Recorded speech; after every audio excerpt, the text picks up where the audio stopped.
in the context of Revelation chapter 14, where verse 12, chapter 12, verse 17, and chapter 22, when it talks about verse 14, when it talks about the commandments, the context surrounding that, very interesting. It actually does mention 10 commandments. So, for example, in the book of Revelation chapter 11, verse 19, it mentions that John all of a sudden looks up, sees heaven open, and what does he see? Verse 19, it says he sees the Ark of his covenant.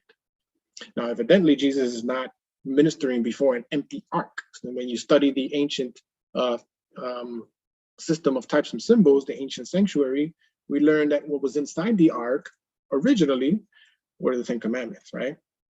So you actually find the Decalogue there. It's interesting. You actually find God's commandments in the book of Revelation. Right there in chapter 11, right before in chapter 12, it mentions the commandments amongst God's people, and chapter 14 does the same.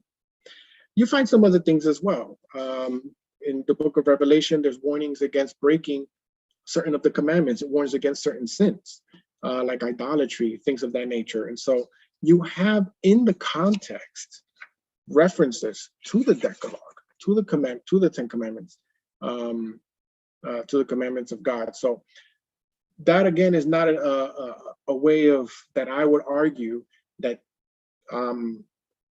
the commandments is strictly the commandments to love the Lord and love your neighbor as yourself, and not 10 commandments. For the first reason I gave, and let me give you now a second reason. Even if that was true, love itself is the fulfillment of the commandments. It's not to the expense of the commandments or negating of the commandments. So, for example, I can't love my wife unless I don't commit adultery, right? I'm not going to love my neighbor if I'm killing him or stealing from him or lying to him. You know, they go together. They're intimately connected. Now, that's logic, but there's Bible for it. Book of Romans chapter 13 talks about it in the context of earthly governments.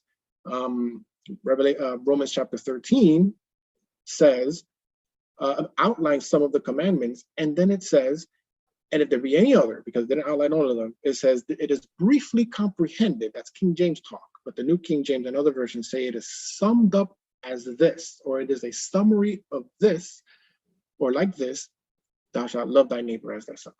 So love, even if it was true, what the critics are saying about these texts of Revelation, love itself is a fulfillment of the commandments anyway. So they go together. You can't separate the two. You can't say, I'm going to love my neighbor and I'm going to covet my neighbor's house, wife, car, right? You can't say I'm going to love God, but I'm going to worship idols, bow down to images, or take his name in vain. Same thing goes with the Sabbath.